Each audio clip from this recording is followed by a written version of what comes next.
Hi, my name is Neric, Director of Certification here at the American College of Sports Medicine. Today we're going to be covering some common questions that we get about our certification, picking the right certification, how long to study, and some study tips. I'll also be introducing to a few folks that will be documenting their journey in becoming certified.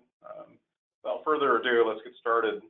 Also, remember that you can join the conversation on Twitter using the hashtag ACSM webinar. So let's get started with this. This is who I am. I'm Neric. I'm the National Director here. I started about a year ago. I've been working in the testing industry for about 8 years, and so I absolutely love the fitness industry and kind of where it's headed. So I'm going to kind of go through a little bit of like some of the philosophies that I have from a personal standpoint. Is the biggest one I have is you get what you reward and you deserve what you tolerate. And for me, one of the things that in my personal journey is that I like rewarding people that really kind of make an impact in your life. And one of the things that I've met these three individuals, Jen's on the call, Whitney's on the call. Unfortunately, I don't think Kat can make the call, but I've met them at various stages in my career as I've been moving up, and especially working at the American College of Sports Medicine. And so these individuals are the ones who kind of reached out to me, and I reached out to them. They were interested in the fitness industry and furthering their careers. And so one of the things I asked them is like, if you want to get certified, let's do it. I'll pay for the certification and pay for your study materials, but you're gonna have to document you getting certified. And I think that's one of the big questions for folks is like, how do I do it? What do I do? And these folks are going to kind of walk you through that journey. And I think I'm going to do is I'm going to go ahead and introduce you who they are. Unfortunately, Kat can't be on the call, but she's going to be documenting her journey. But Jen, if you can kind of give a little bit of a background of who you are, I think that would be great. My name is Jen, and I have an amazing son who will be 10 in June. I've been in the fitness industry for about 8 years now. I used to do the whole bikini competing thing and definitely got out of that. And currently I do Brazilian Jiu-Jitsu. So I've been doing that for about 2 years now. Got my blue belt, and that's kind of where I'm at right now. And I'm excited to get started and excited to get on this. Awesome. And Whitney, if you can give a little bit of background about yourself. Yeah, I've been in the fitness industry for about 7 years. I graduated with my bachelor's in kinesiology and then my master's at Cal State Fullerton, both there. And now I am a professor at Cal State Fullerton, teaching strength and conditioning, practice personal training, even health science 101, and measurement and statistics in kinesiology. So I didn't do any bikini competing, but I did weightlifting competitions. I'm really all about working with the athlete and sport performance. So that's kind of where my basis starts with fitness and health. Awesome.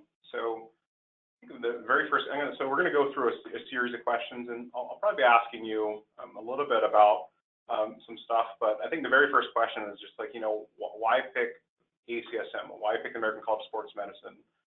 I think, to be frank, I think when you're looking at the personal training and personal training certifications, a lot of the times they're very similar. But I think the big thing for me and with the ACSM, it's really the people. It's who you connect with, and it's your network of who you kind of connect with. And yeah, the certifications are good. And that's one of the things that you first have to get when you're getting certified, but it's the connections, it's a lifestyle, especially when you get into the fitness industry. It's connecting with people that are like-minded. I think to me, that is super important as part of the journey. And let me see here. Let me show, hold on one second. There it goes. So it's really the people and who you connect with. I think that's one of the most important things when you're with the American College of Sports Medicine. It's once you get certified, it's be able to get your next job and be able to move up in your career and how you do that. And so, Whitney, I think for you working at Cal State Fullerton, what are your thoughts on in your career? You're a young professional. How did you kind of move up? like you said, it's really all about connecting people and getting to know people. I definitely would not be here today if it weren't for all the different mentors and the different people that I've connected through in my entire fitness journey. You yourself, was one of them during my grad school years, and then just so many of them. And it's so fun because I keep in contact with all of them. We're friends on Facebook. They come in and they're my guest lecturers for my classes, because we all have the same common goal at the end of the day, is to help people, to help educate those in fitness and industry. And so the connections are the biggest part, no matter what field it is. Having some sort of connection with other individuals is huge. I 100% agree with that. Looks like I didn't have the pictures up, but that's Kat, and I think she just, as you see her joined in. This is Jen and Whitney. And if Kat, if you're, can you hear me? Yep, I can hear you just fine. Sorry for that. I don't know, I clicked the wrong link. No problem. If you can give a little bit of background about yourself, that would be great. Yeah, so I am a freelance fitness journalist. I've been in the industry for about, over 10 years, and most recently have been deputy editor at Muscle and Fitness Hers, which is a women's lifting publication. And, I've always been passionate about fitness. I was a dancer since I was young. So it's always been priority to me to lead a healthy lifestyle, and I just love helping others do the same. So yeah, that's exactly why I'm here, and I want to learn to be a personal trainer. Awesome. So I think one of the very first questions that I always get is, what certification is right for me? That's probably the most common question that I get, and the answer is, and always is going to be, well, it depends, right? So I think there's a couple certifications that ACSM currently offer. There's our clinical exams, and then we have kind of our health fitness certifications, which is our personal training, group acts, and exercise physiologist. I think the very first thing I always say, like, especially for professionals, work backwards. Figure out where you want to go, where do you want to end up in your career, and then look at, okay, what experiences do I need to have, what certifications or license do I need to have, and who do I need to connect with? And I always start with that, and I always talk about to those who are kind of in undergrad programs, really have to go through that direction. If you want to work in the clinical, you have to have certain certifications. You have to have certain requirements in terms of preparation. Exercise physiologists need at least a bachelor's degree. Personal training group acts, as long as you're 18 and you have an interest in fitness, I think those are really good ones to look at. So for Jen and Kat, I know we talk about personal training. And Whitney, I challenged you to get your exercise physiology certification. So I think for Jen and for Kat, I think the questions for you guys is, why do you have an interest in personal training? Do you want to go first, Jen? I could go first. For me, I actually didn't get into health and fitness until later in my life. My journey kind of started on the personal level where, I couldn't make it up my 2-story house without feeling like I was going to pass out. And I thought, well, I'm so young to be feeling this way. Something needs to change. And, that kind of spiraled into, obviously losing weight and getting into this like bikini competitions, which these days is this huge trend.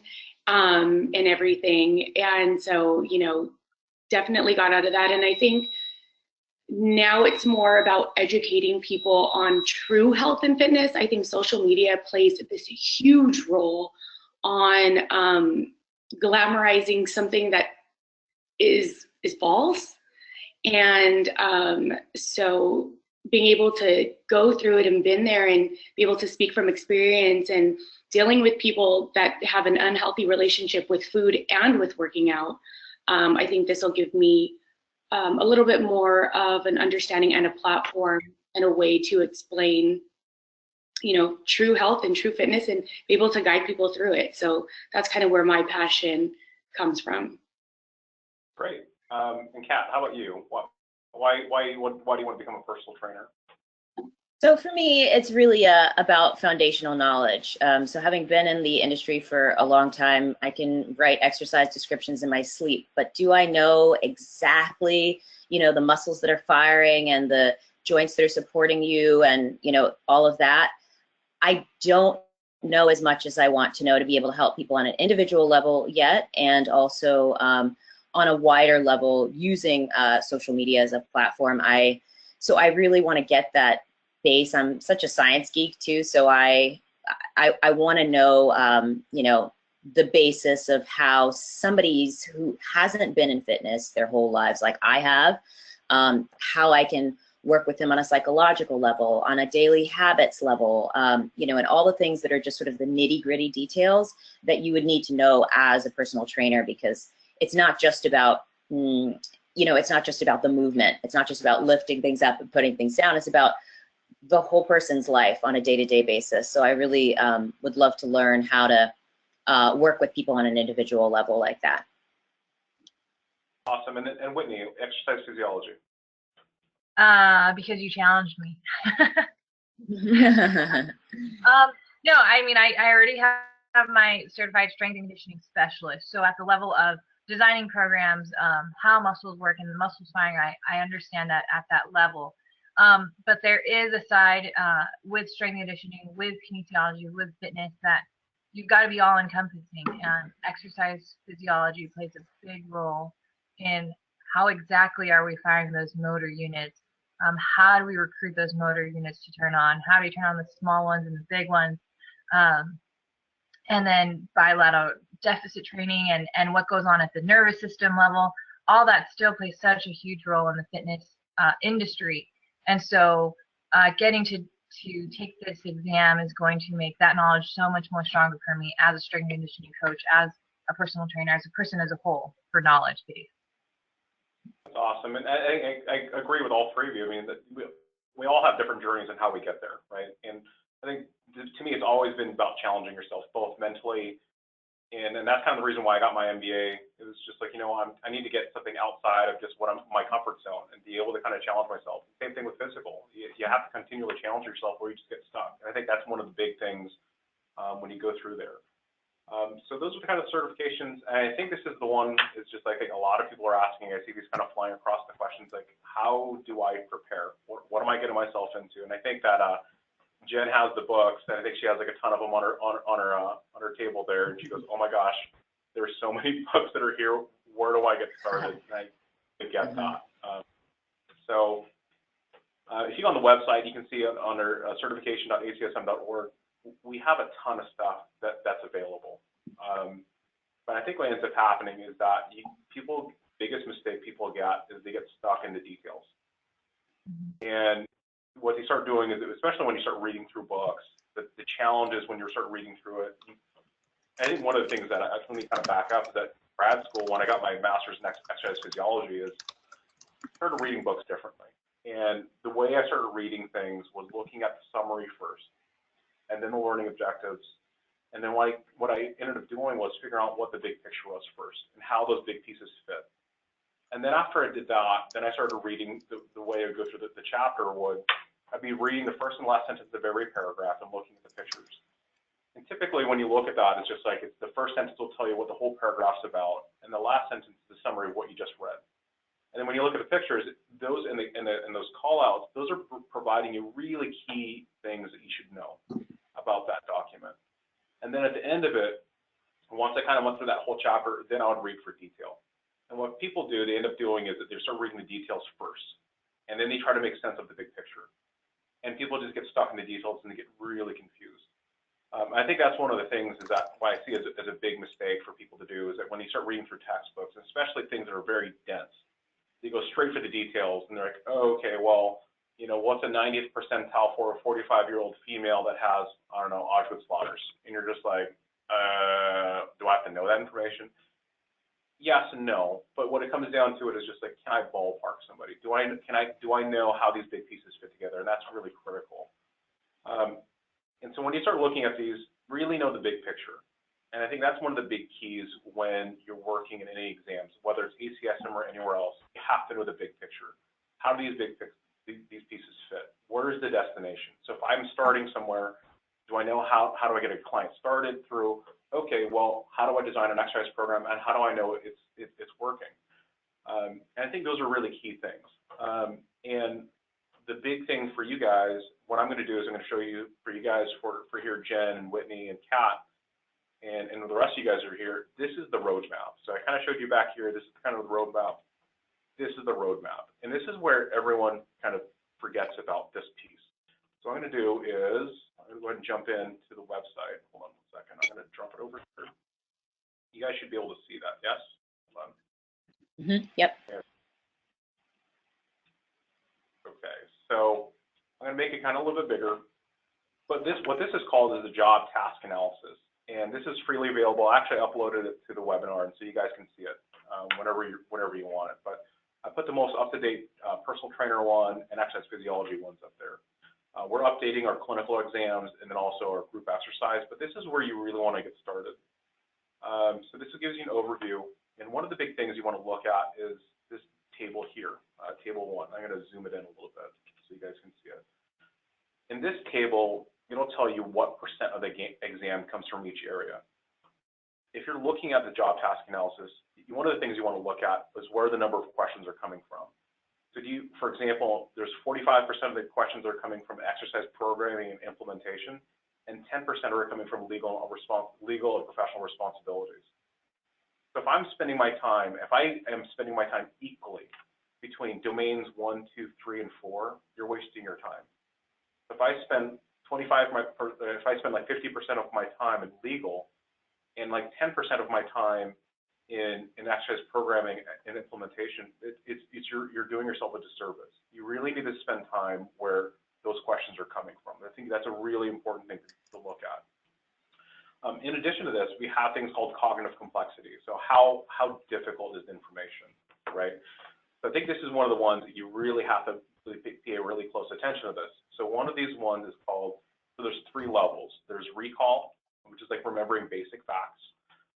There's application, and this is like being able to go if then. So being able to understand a basic process, like if I do this, then here's the result. And then there's synthesis, and synthesis is much more deep. Is a much deeper question. You know, if I know, like for example, I designed an exercise program for, let's say for Jen, I know she does jujitsu. I designed an exercise program. She's going through the program for 3 or 4 weeks, and she's doing great. And she comes back, she goes, you know, I sprained my ACL during competition, but I already have my exercise program already developed. Does it make sense to continue with that exercise program, or do I change it? Well, why do you change it? What would you remove? Those are things that are those are much deeper questions. Or if I'm working with a client, they're like, oh, well, I got on a beta blocker, or I'm on high blood pressure medication. Things change. And so you have to know how the interplay of those pieces. So as you go a little bit further down into, this is a really good example. So I'm going to move the webcams over a little bit. But here's a great example of that. So in domain 1, which is client consultation and assessment, there's going to be parts where it's going to be just recall, and parts where it's just going to be application, or parts that are just going to be synthesis. So the parts where recall, just know the basic data. You know, how do what are the basic facts that I need to know about that? But when you get into synthesis, then you really have to know a lot more details about that information. So I think those are some key things when you're looking at the way these kind of flow. This is the roadmap. How wide is the net, and how deep does it go? So those are the things that are there. So I think those are some really key things about the job task analysis or an exam content outline that are really important to know. Do you have any questions on that and how that reads? Yeah. So these are freely available. You're able to check those ones out. And I think I would spend, before you even get started, buy any books, I would look at this first. Areas in which you're very weak in areas, that's where you start going, okay, well, do I need more materials? How can I get started? What do I need to do? Okay, so here's the next part. So I think one of the questions then is, when I get to an exam question, and from a tip perspective, what can I give you any tips about how people do on this one? I think, Whitney, especially you being a professor at Fullerton, you see this all the time. It's just like people get test anxiety all the time. You just did an exam. And people just freak out with exams. And I'll give you an example. So this is a sample question that I pulled out of the job task analysis. And what people end up seeing with this, they go, oh my gosh, there's so much going on there. And they end up seeing it like that. And it's just like, I don't even want to look at it. I'm just not going to answer it. Things is that no matter what kind of exam, well, I guess it's like, let me back up. When you're taking an exam from a national organization, whether it's ACSM or anybody else, you can only answer the question with the information they provide you. You can't start putting in your own. What ends up happening is that people throw in their own experiences, they throw in their own kind of biased questions, and the question isn't asking you that. You can only answer it based on the information that's there. I'll give you an example. So if I'm developing an exercise program for a swimmer, and they say that they've been a swimmer and they're kind of 45-year-olds, they've been swimming, I don't know, for most of their life. And they get to the question of like, okay, design an exercise program. Coming from a swimming background, okay, well, they probably have anterior shoulder pain. They have like, because they're always in their trunk, they're always going to have shoulder issues. And I start answering the question very differently. But the question isn't telling you they have shoulder pain or they have shoulder injuries. You can't guess that that's what they want. So I think that's one of the things that's really key when you're answering questions. You can only answer based on information that's there. That's a really big key thing as part of the exams. And being able to kind of walk through rationales. And I think it's when you have a list of things. There are times where you're going to go, you know what? I know for sure this is right. I know there's going to be sometimes there's going to be a list of things. And when you know one part of the question's right, you know what? It'll guide you in the direction. Or if there's one part that's wrong, you know, I know for sure that one part's wrong. From a strategy standpoint, you can start knocking things out. But you have to go through and know the basics and be able to ballpark somebody. And that's how you kind of walk through it. And don't try to start guessing your way through it. I think those are some key things. What are your thoughts on that, Whitney? Yeah, I 100% agree that a lot of the times the hardest part of all these tests in strength and conditioning and personal training and all these tests is that a lot of these guys are already in the field practicing. So they look at a question and they kind of think, well, in this setting, but those options aren't there. And so I 100% agree with what you said. You've got to just read the question for what it is and answer it that way. You kind of have to leave all of what you've done and practiced at the door and do what you've read, how ACSM does it. Because even, you know, when you're looking at different ACSM, NSCA, NASM, there's like little tweaks that are different between each one, but you got to do what you've been studying, what you've been reading. Yeah, and I think that's really key. That there's general guidelines, and I think that's kind of the balance between the art and science. There's things where when you're looking at the exams, we're really looking from an exam development side is, you know, what's essentially cut and dry, but the reality is the art of it when you're working with clients, everyone's a little bit different. What motivates people are slightly different. So that's kind of the blend of art and science, but I think typically on the exams, it's really the science of it. I think that's good, some big things. And I think what we talked about before was like, you know, there's a lot of things that you can buy, right? So when you're purchasing, you can purchase a lot of stuff. I mean, there's things that are available, and I think it really depends on your background. So if you have an exercise science background, you need fewer things. You may only need a book and some practice materials, practice exams. I think that's really helpful. If you know what, I love fitness, but I don't have a strong background in exercise science. It's working with people that do have it, and really connecting with people. And so you don't have to buy everything. I think it's just like you know where your weaknesses are. Like for me, I work really well working with people one-on-one. I like working working with a live environment. I love being able to kind of do things. And I think one of the big things is that, I guess coming at it from a coaching background, it's being able to say, you know, if I can teach it, then I know it. And that's why I think, to me, it's just like be able to work in small groups. And I think that's one of the ones for this group here with Jen, Whitney, and Kat.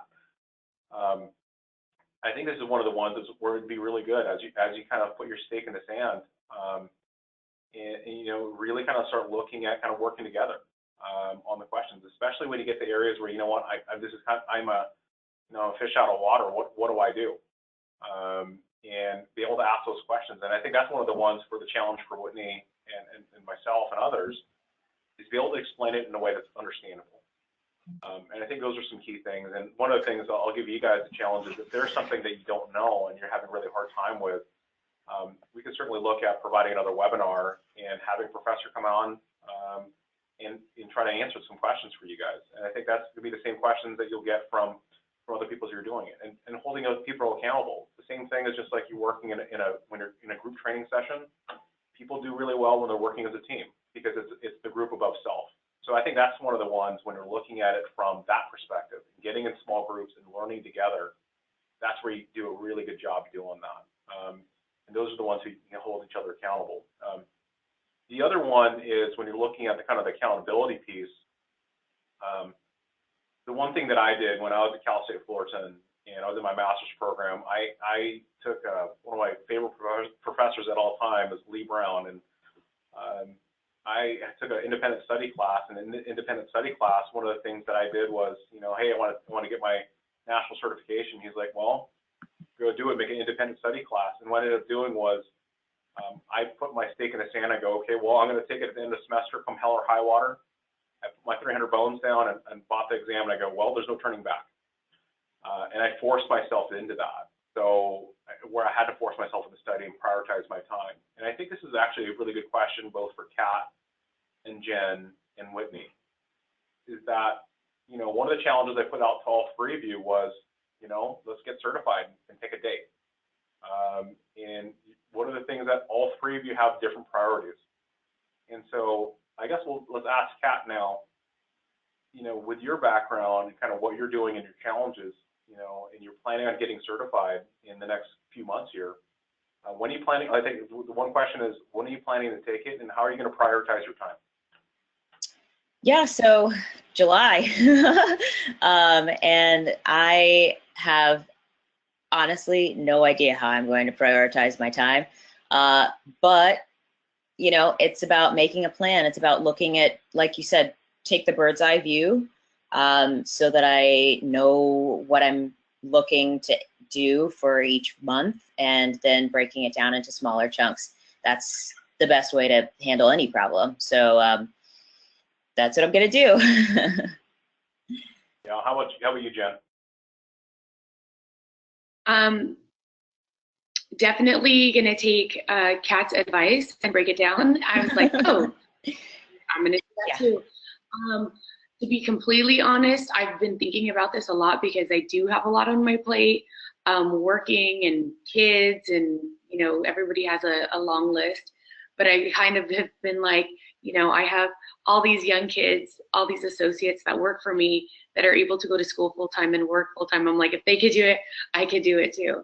But definitely just setting goals for myself actually per week, making sure that I am setting, sorry, my computer froze, aside that time weekly to get, you know, my studying in.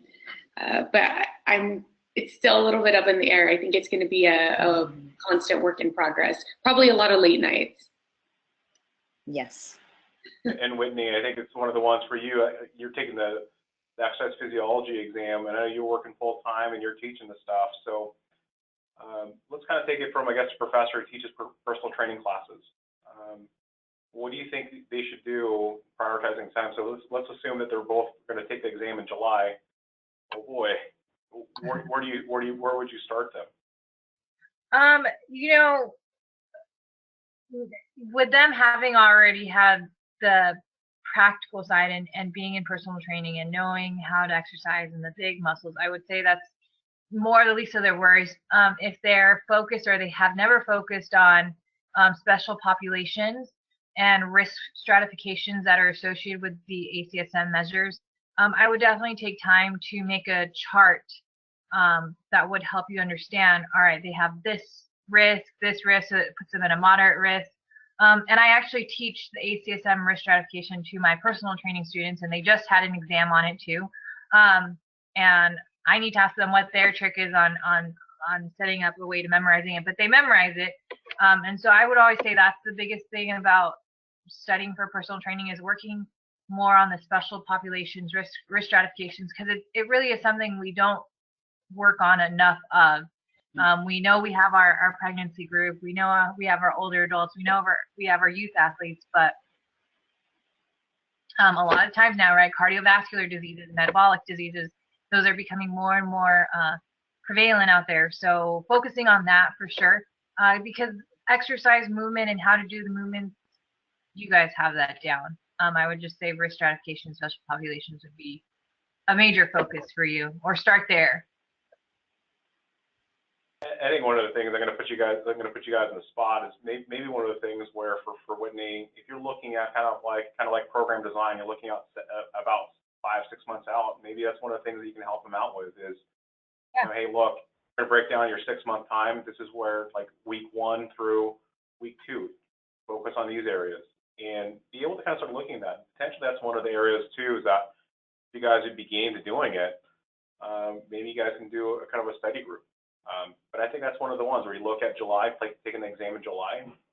You know, I think it's always going to be difficult. Like, no matter what, it's never going to be a perfect. But I think it's once you kind of put your stake in the sand, like, okay, I'm going to take it in July, then let's do it. And I think that's where the ones where be able to challenge yourself. And I think prioritizing those times, especially if you have kids in different backgrounds, different priorities, you know, I think that's one of the things. And I think for you guys, if we can start up a study group, I think that'd be great. And I think one of the things too is just like, you know, I'm here for you guys too, and to help you out. And so if there's comes into areas where, you know, I need some more information, how do I do it? We can get you set up with the right people.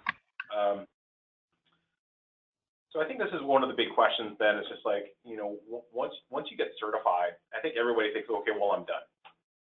And that's probably about the furthest thing from the truth. Certifications really mean is like, now you can get started. That's really the beginning, not the end.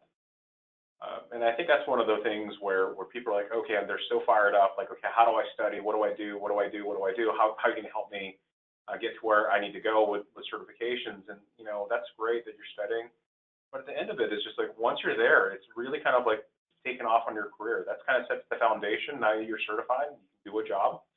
But now it's kind of like, how do I enhance my my career, especially if you're working with certain clients. If you're working with athletes, it's different, right? Versus working with somebody who's in the clinical population.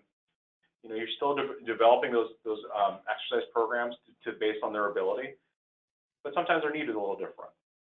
How do you connect with people is really there, you know, and that's one of the big things for me. It's, and especially if you guys are here and you're an undergrad program, I would strongly recommend getting that personal training certification from the beginning, or group exercise instructor certification in the beginning, because that really kind of sets the foundation. And typically what ends up happening is, to me, like, these are kind of like my pillars of success when you talk about the certification. You have to be educated enough.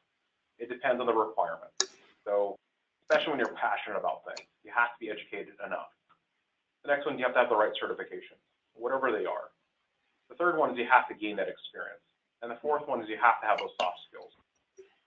You know, gaining your experience, I think that to me is just like, once you're getting that certification, and whether you stay in personal training or you move on further in your career, it's gaining that experience. It's developing the exercise program. It's getting feedback from your peers. It's developing those things where you connect with people. And then the soft skills, it's like, you know, you may know a book left and right, like left and right, up and down, but if you can't connect with people, you'll never go any further than that. You'll have such a difficult time doing that. And like, that's part of it is that, you know, how do you deal with adversity? How do you have resilience, right? So that's the part to me is really helpful. And I think one of the big things to me is that with in this career, if you haven't seen the TED Talk on there, they start with a why. And one of the things that why I've gotten into the fitness industry more than anything else, I love leading people, and I love being a change agent. And I just happened to be in exercise, get into exercise. That's why I got into coaching. That's kind of the job. But you know what? I love leading people, and I love being their advocate, and I love doing that. No matter where I am, that's what I want to do. Fitness is part of that, and not the whole piece of who I am. But you know what? That's a big part of why I can tell you the exact moment when I wanted to get into the fitness industry. And you know, I think that's one of the things. I think when you're looking at your career and where you want to go, you start with, well, why do you want to do it? And I think that's one of the things that, for me, especially talking to young professionals, I think they're like, oh, okay, well, I'm certified, I'll get a bunch of jobs, or I'll get a bachelor's degree and I'll get a job. And the answer is, if that's not what you're passionate about and that's not where you love, you're not going to be successful. And I think that's one of the big things especially when you're getting into the certification side. You know, that's a step into development of your career. So let's kind of go around, and we'll start with Whitney this time. And what kind of advice would you give to somebody who's getting certified and they're kind of jumping into the world? You're in that space now. So what advice would you give to other people that are in the same boat as them?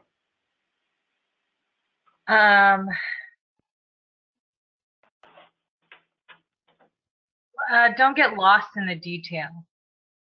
Take it chapter by chapter, and then don't second guess yourself.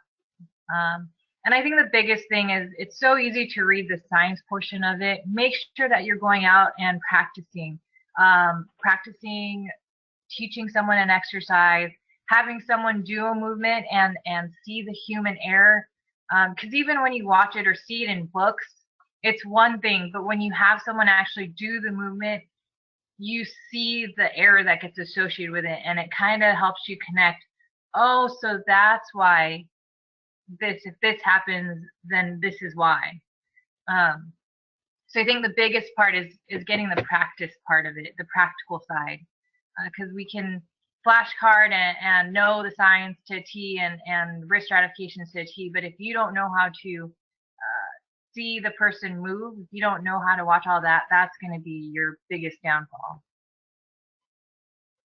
So for Jen, what do you think, you know, kind of where you are and, you know, where your priorities are?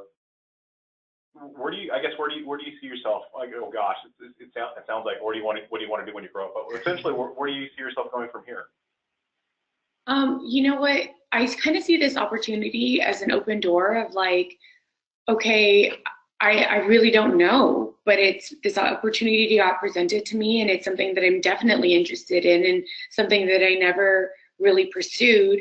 And, you know, now I'm kind of like, well, if I do this, you know, it could affect my life in so many different ways. And I just see it as an open door that could lead honestly anywhere, right? So when you have the knowledge, especially, you know, like I said, I do jujitsu.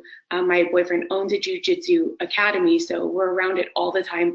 It's our life, it's our lifestyle. So it could even affect me there as far as like training goes and competition prep, and you know, the list just goes on. And you know, people know that I work out, and people know that I'm passionate about fitness. So I get so many questions, and I have to tell people, you know, I think people just assume that I know what I'm talking about or that I am certified.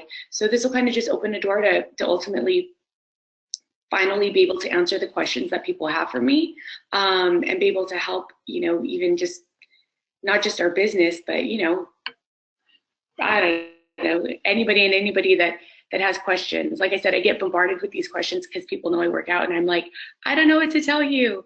So this will just give me more of a knowledge and an open door to help them. Great. And how about you, Kat? So kind of the same question, you know, getting your personal training certification, kind of where do you see yourself in the kind of, I guess, a distant part of your career? And I know that you're kind of like straddling both worlds of, you know, kind of software development and fitness, and kind of where do you see yourself in, you know, in the next 5 years, 5-10 years from here?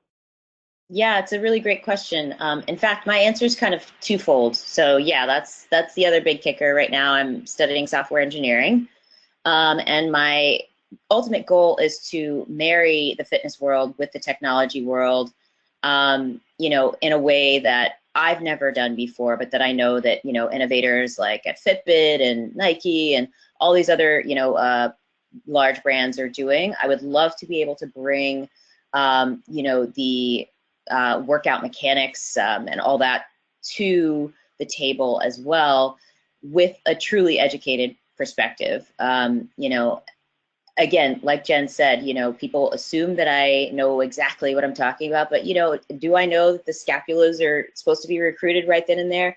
I don't. So I want to know those things, and I want to be able to bring a full package for my several next journeys, which is, you know, technology, it's fitness, it's health.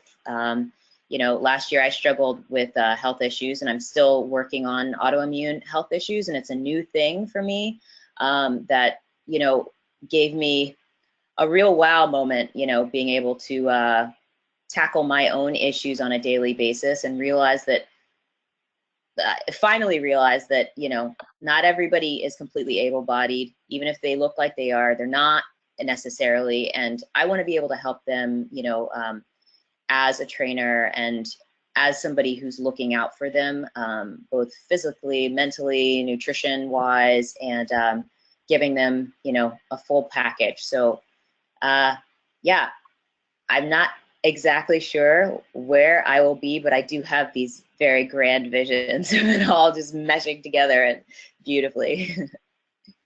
I love it, and here's the thing: it's just like everyone kind of starts their journey in different directions. And I think one of the big things, I guess like one of like the kind of like the other piece of advice for you guys who are going through this is the ones who are the most successful, at least in the fitness industry. And Whitney, you can please correct me if you think differently on this. Is that those who wear multiple hats, and especially in the industry. So if I'm an exercise physiologist and a registered dietitian at the same time, you're leagues beyond most people. There's other times where you have greater mastery in certain things too. So if I have a bachelor's degree or a master's degree, I have deeper knowledge in certain conditions, and I have a clinical exam. That's wonderful. And it's the deeper knowledge that you have, but also being able to have wear multiple hats. So if I'm able to train one-on-one, but then also I can train people in groups, you are way more hireable than somebody who just is like, you know, I'm in my little box and that's it. And being able to wear those multiple hats. So if I'm one of the things where I do jujitsu, for example, but also do fitness training at the same time, I can marry both worlds. And the same thing for you, Kat, you know, understanding the technology stuff and be able to bridge that with kind of your fitness world, especially when you have, you know, different ways you get in there. But at the end of the day, it's being able to, you know, be true to yourself, who you are. And I think that's one of the big things as you're going through your career, and like be able to kind of connect with those people. And it goes back to kind of like it goes kind of full circle of like, well, why ACSM? To me, it's the people. That's why I think that when you're picking organizations or picking certifications, the ones, yeah, that certification is a great start, but at the end of the day, it's how do you connect with the right people? How do I kind of go through that journey? So this is our kind of contact information. Whitney's is the longest one. Wow. So that's the LinkedIn one, but it's anyway. That's where you can find us. I'm on Twitter and LinkedIn pretty regularly. Whitney's on there as well. Kat and Jen. Those that's where you can connect with all of us where we're at. And I'm really excited to kind of follow each of your journeys and where you're getting certified. And I would challenge both Whitney, Kat, and Jen that there's an opportunity there that you guys can learn from each other and be able to connect. And potentially that's one of the things maybe we can talk offline and start a study group together. And Whitney, if you're down for it, if you can start a study guide, it's like get started. You know, hey, week 1 and 2, I know we're going to do this in July. Well, let's do this and just hit the ground running. I think those are the ones where I'll start sharing this through our ACSM certification.acsm.org, put it on our blog, but essentially we're going to follow the journey of you guys getting certified. And, you know, how do we deal with things with their hiccups? Priorities come up, you know, there's things that come up, and, you know, we're here for you. And I think a lot of times when you fall down, you just be able to rely on somebody to help pick you back up. I think certainly we can help you do that. And so we have a couple of questions that came in. I'll try to answer some of them as best I can, but I might kick them off to a couple of you guys. Let's see here. I think one of the questions, like, can I take the exam if I'm international, if I'm taking it outside of the United States? And certainly you can. It depends. If you're in the European Union, I think one of the things you're going to have to do is get a practical endorsement. So personal training certification is a requirement, but in addition to that, you need to get a practical endorsement. You would have to go to a specific training provider in your country, and they can sign off on whether you can do the exercises or not. I know that we had a kind of off the air question that for Jen. I think she had a question for me about, what does the exam look like? And is there a practical? And the answer on that is there is no practical part of the exam, meaning the physical piece, like demonstrating lifts or anything like that. That's not there. However, the practical component is through video. So there may be videos or pictures that are showing demonstrating an exercise or an activity, and then you have to provide feedback. Like, so for example, there may be on an exam, somebody doing a blood pressure, measuring somebody's blood pressure. Can you look at it? Like, okay, does it look right? I think that's one of the things that you can look at. That's how it's covered on the exam. You kind of walk through a couple other questions. The programs, what programs are changing? So some of the programs at ACSM do change from time to time. There's the way the exams will change time to time. We'll put up a crosswalk document, and it'll show like the old certification and the new ones, and compare side by side, whether it's changes in content or removal of things. So, for example, an exercise physiology exam removed all the business aspects out of it, business management.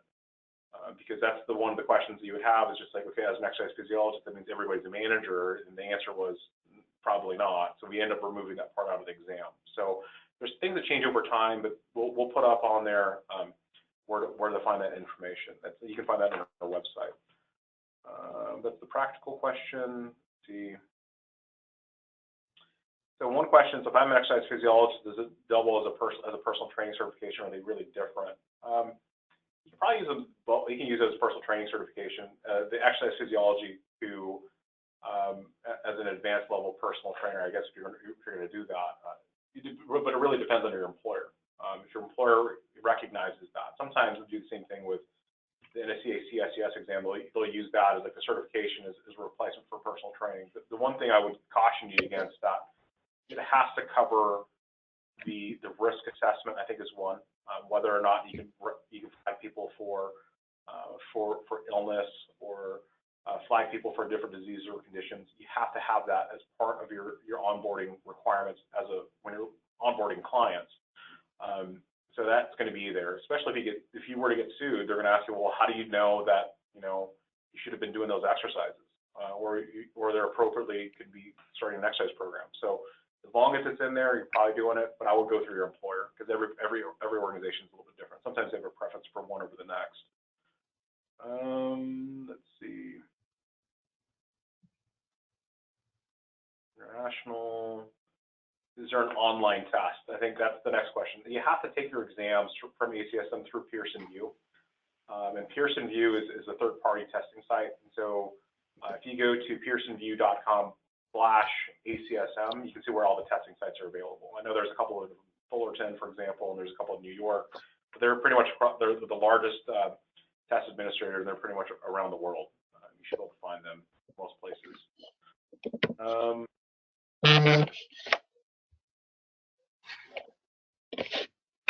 For the job task analysis, on that one, you can find those on either the website, but also included on the webinar. Can ACSM help organize a study group? Well, I think we can.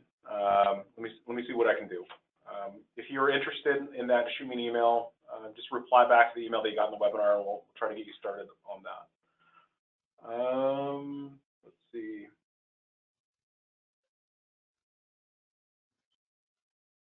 So another question is like, do you have to take any specific courses to take the exam? No, you can self-study on this.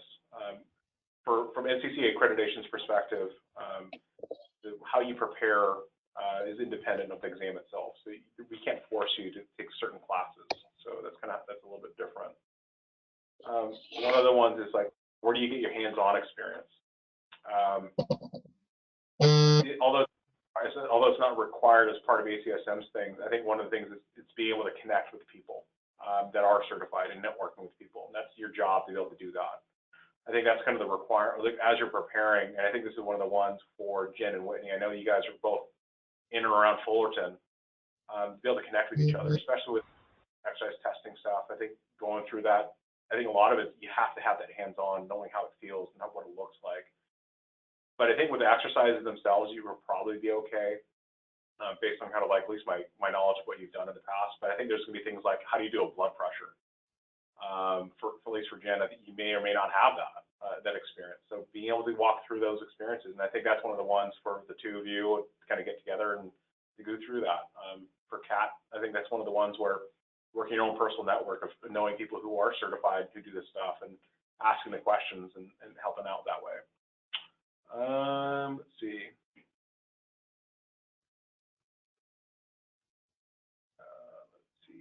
One of the ones is the question is like, is the webinar recorded? Absolutely. Well, I have it recorded and I'll send it out all to you guys. Let's see. How do the retakes work? And I'll give you this.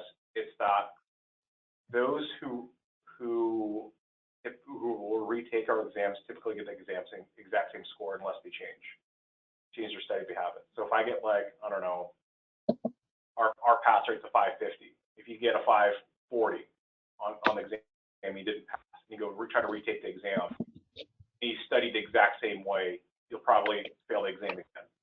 You have to look at, I think the big thing, you have to look where you're weak on the exams. And I think that's when you get that content outline, look at the areas where you're like, you know, if I've been training exercise for a long time, I'm comfortable with the lifts, you probably don't really spend a ton of time on it. If there's parts where you're like, you know, I'm getting out of my wheelhouse, I'm not really sure what to do, that's when you really start asking those deep questions and connecting with people that can help you explain it to you. And being able to focus on those areas that are there. Let's see. I think one of the questions, what textbook would I recommend? I would probably look at the one, if you're looking for just like a one book, I'd probably get, there's this one, you guys see that? The resources for the personal trainer, but there's also the resources for the exercise physiologist. That's the one I would probably start with. The guidelines for exercise testing and prescriptions, another one I would look at too. But I would probably say that the resources manual is probably the best one for you. It's slightly easier to read. The next one is ACSM going to develop a strength and conditioning equivalent for the CSCS? Probably not. I think there's one of the things that when you're looking at kind of certification that we have, we really focus on the general public, but it doesn't say that that's kind of it. We're looking at kind of other ways to enhance people's requirements as well through education. So we're looking at, I know we're going to be putting on a HIT course on high intensity interval training, and to be very focused on exercise testing and prescription as well.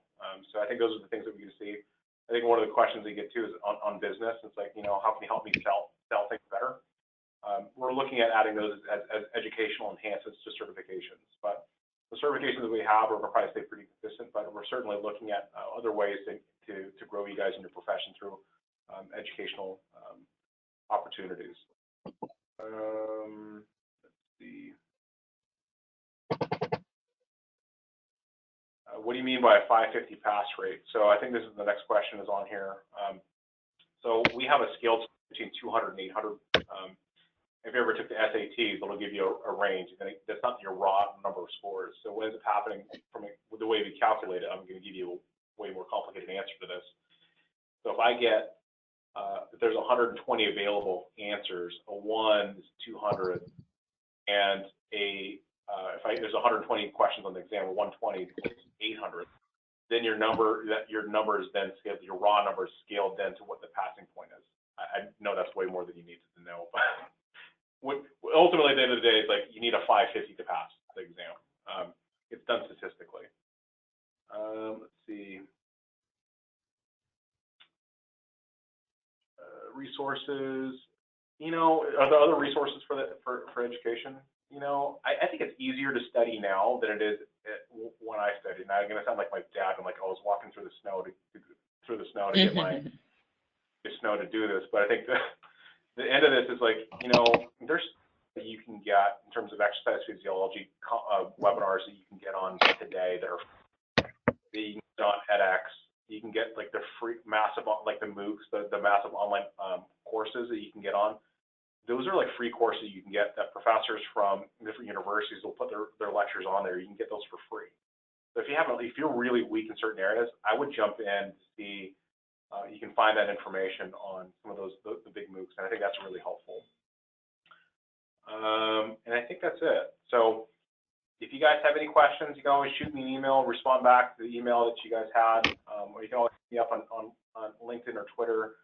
Whitney, Kat, and Jen, look forward to you guys getting started and getting certified. So what we'll probably do is let's check back in a few weeks from here, and then let's try to get maybe a study group started on the personal training one. So like people look like there's quite a few people in joining you guys in your study sessions. So, but I will take a backseat to it. I'll let you guys kind of run in, and in a few weeks let's reconnect and see where we're at. You guys good with that? Cool. Great. All right. Well, thank you guys for joining our webinar. Look forward to seeing you guys become a part of ACSM. So, thank you guys. Thank you. Take care. Yeah. Bye. All right.